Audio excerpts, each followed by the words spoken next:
Yan, good morning guys. So, nandito na naman tayo sa Pasig River Esplanade. So, iikot po ulit tayo. Update po ulit tayo ngayong September 11, 2025. So, samahan nyo po ulit ako. Mag-ikot-ikot na naman muli sa Pasig River Esplanade.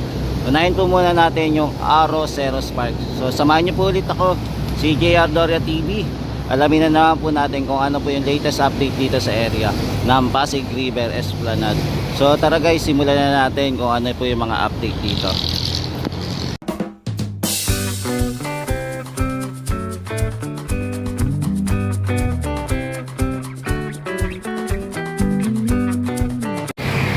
Yan, so mga tropas, nandito po muna tayo sa Quezon Bridge. Kung mapapansin nyo po pala, inaayos pala yung Quezon Bridge, pinapaganda. Yan, so ito yung hindi na po pinapaganda ng DPWH. Tama, in charge dito sa paglilinis, pagkukumpuni, ayan, pagpipintura at saka iba pa na gagawin dito sa Quezon Bridge. Yan. So, yung daloy ng trapiko naman po, okay naman po. Maayos naman po yung daloy ng trapiko ngayong umagang ito, ngayon September 11, 2025. Yun, so tara, ikot na tayo sa Pasig River Esplanade. Simulan na natin kung ano yung latest update dito sa area. Yan, so guys, mapagpalang umaga sa inyo. So ikot po muli tayo dito sa Pasig River Esplanade. So maganda naman po yung panahon ngayon September 11. Hindi naman po umulan.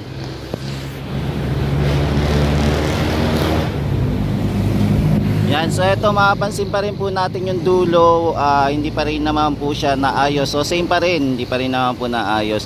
So ang naayos lang po dito, malapit, eto dito po tinapos nila hanggang dito muna sa lumang viewing deck. So eto muna po yung inuna nila. So hindi pa po maabot doon ng lampas ng all viewing deck, yung unang ginawa na esplanade po dito po sa Arroceros Park. Ayun po yung inuna po muna nilang tapusin. Yan, pero abangan natin kung ano po yung mga susunod na step kasi medyo mahaba pa yung mga ginagawa nila dito sa area.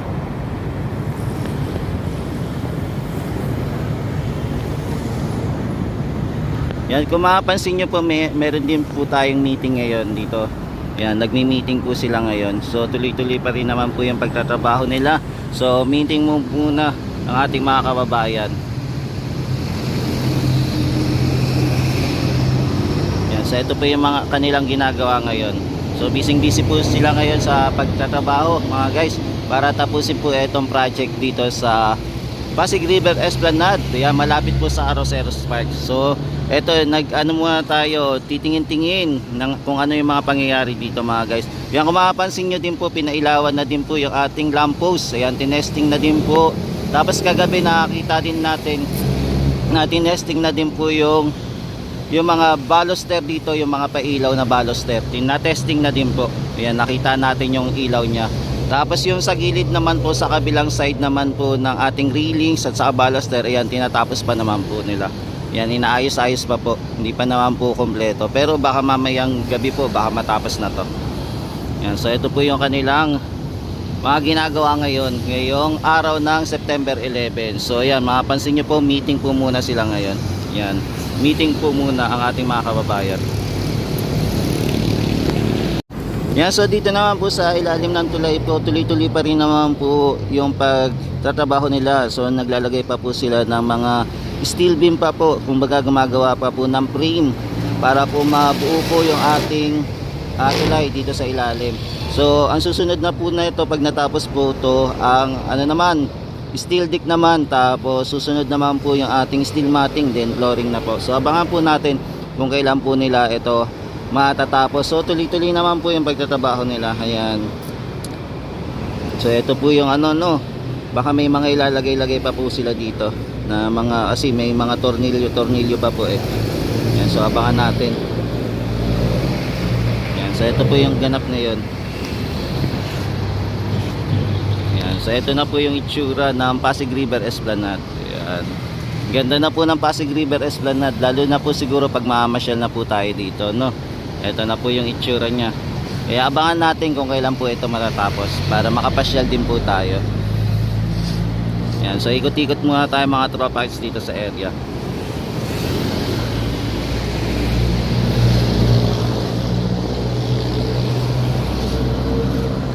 Yan po na naman po tayo sa other side naman po ng Pasig River Esplanade. Dito naman po sa Loton Ferry Station naman po. Yan, so dito naman tayo sa other side naman po. Yan, so naglalagay pa rin po sila ng steel beam. Yan, so kung mapapansin nyo po. So tuloy-tuloy pa rin po yung paglalagay nila. Yan, kinokompleto pa rin po nila yung frameworks po. Hindi pa po tapos eh. Yan, so abangan natin kung kailan po matatapos mga tropa kids. Yan, nakaka-excite. At ito na po yung itsura ng ating Esplanade. Yan, so nandito na po tayo sa kabilang side naman po ng Esplanade, dito sa area po ng Loton Ferry Station malapit po. So dito naman po tayo mag-update mga tropa. Yan, so sumisilip din tayo dito muna sa taas ng area, no, para makita natin yung ganda ng Esplanade na ginagawa.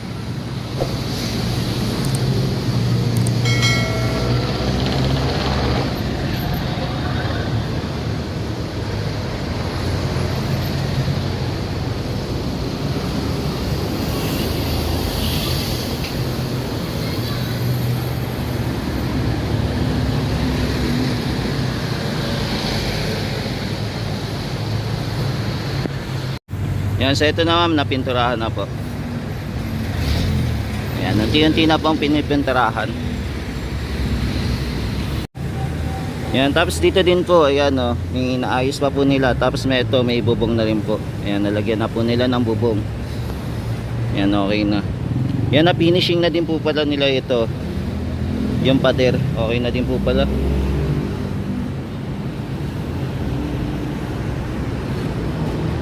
Yan, tapos maglalagay pala sila ng ano, so power station po pala to, no.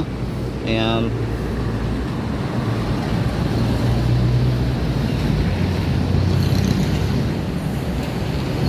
Yan, so ito po yung itsura.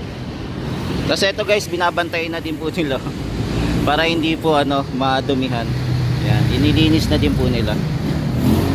Yan guys, so nandito naman po tayo sa area ng Pasig River Esplanade. Dito naman po tayo sa baba. So tuloy-tuloy naman po yung pagtatrabaho nila ngayon. Yan, kung mapapansin nyo po, kinokompleto na po yung mga baluster dito na ginagawa. Yan, pati din dito po sa area po ng paglalagay po ng frame. Ayan, nilalagay na din po nila. Tapos naglalagay na din po sila ng ating, ayan, yung orange plastic pipe. Yan, nilalagay na din po nila, pinoforma na din po. So ito na, unti-unti na lang po makakompleto na po itong mga tropa kids. So ito po yung itsura dito sa area.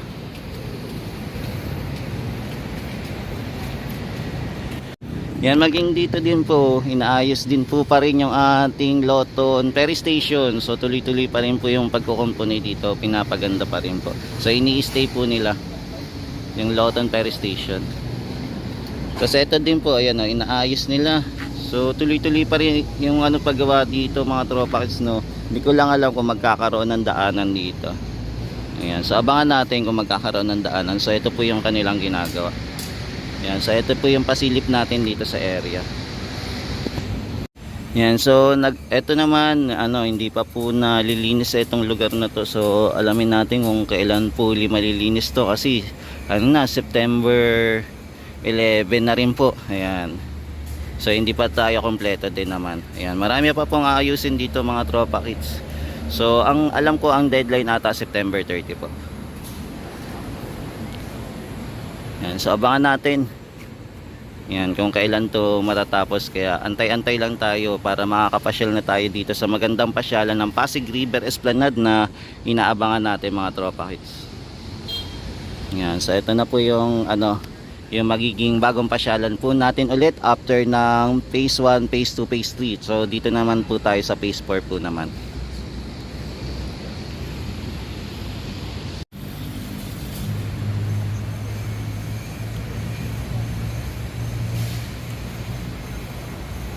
Yan, silip naman po tayo doon naman sa tulay. Yan, silipin din natin kung ano na po yung ganap doon.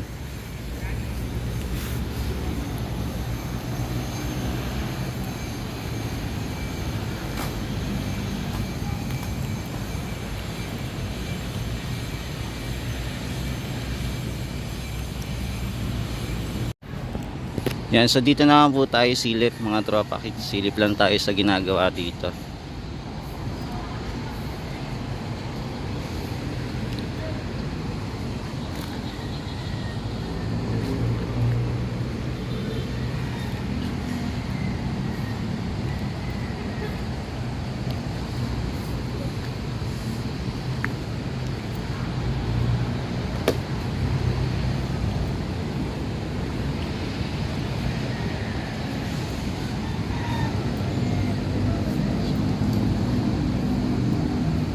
Yan, so ito po yung itsura ng ating ginagawang tulay.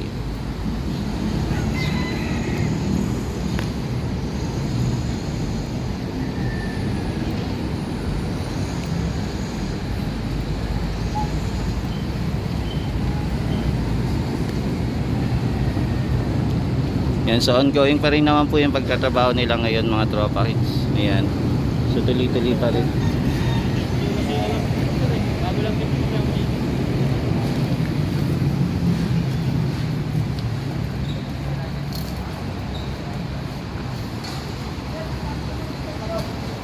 Yan.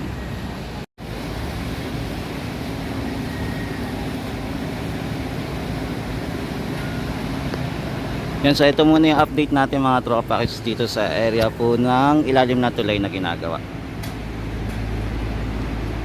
Yan, so update na lang po natin ito. Tomorrow po ulit, punta po tayo ulit mga tropa.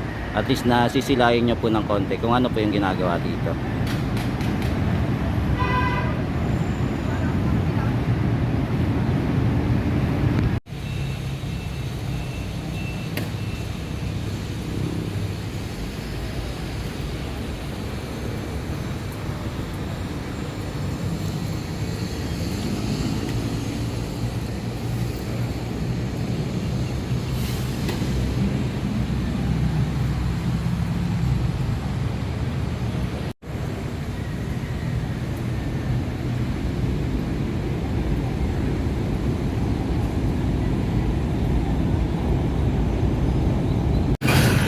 Yan, so guys, dito naman tayo silip, malapit naman po sa MacArthur Bridge.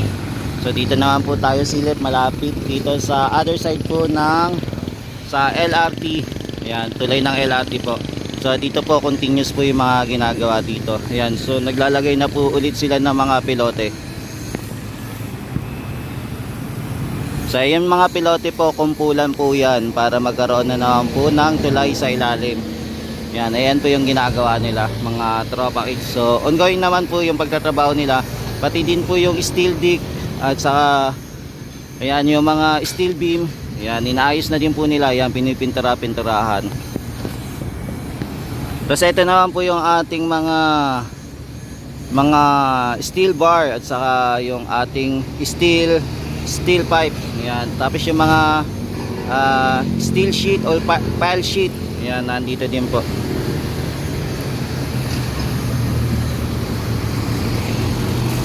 Yan, so ito po yung ganap ngayon. So naubos na rin po pala yung mga pilote na pinaglalagay dito, no? Naibaon na rin po pala dito sa Ilog Pasig. Yan, malapit po dito sa LRT 1. So nandito din po yung ating crane na yan, pupok. Ayan, na parang ano na martilyo na binabaon po ating mga pilote. Yan, so ongoing pa rin din naman po yung pag-welding dito sa area. Tapos eto, minove po muna ng konti etong ating gagawing tulay din sa ilalim po ng MacArthur Bridge. Ayan, inurang po muna.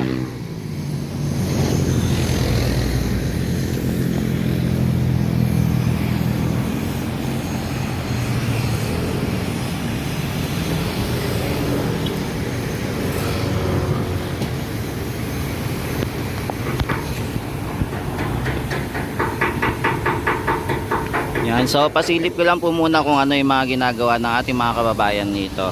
Yan, so tuloy-tuloy naman po yung pagtatrabaho nila mga tropa kids. Yan, so lipat naman tayo sa kabila mga tropa kids. Doon naman tayo silip ha. Silip naman tayo sa kabila kung ano naman kaganapan doon sa area.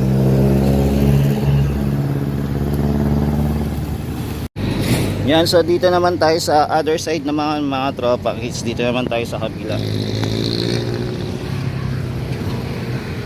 Yan, dito naman tayo mag-ikot. Tapos nandito din po pala yung DPWH. Mga may inaayos po sila dito. Inaayos nila yung drainage. Yan.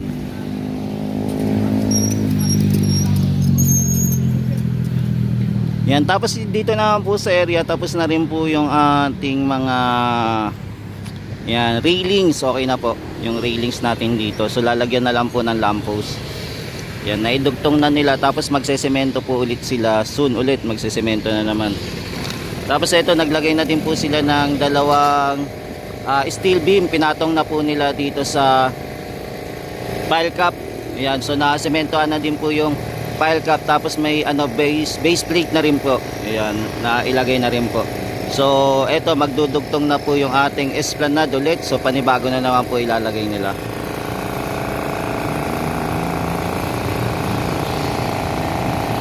Yan, so ito na po yung itsura ng esplanade natin na unti-unti na po nabubuo naman po dito sa area naman po ng Manila Central Post Office. Ayan, so ito po yung ating Manila Central Post Office. So inaantay pa rin po natin na ito naman ma-renovate po o ma-rehabilitation. So abangan natin kung kailan po.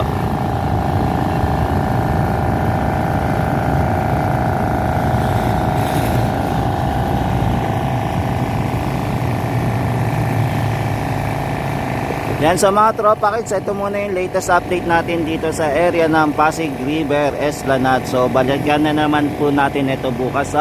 Abangan natin kung ano pa po yung mga kaganapan dito sa area ng Pasig River Esplanade tuwing umaga po tayo nag-update. Yan, thank you po. Ito po ulit si JR Doria TV, nag-update sa Pasig River Esplanade. Extension po papuntang Arroceros Park. Salamat po and God bless.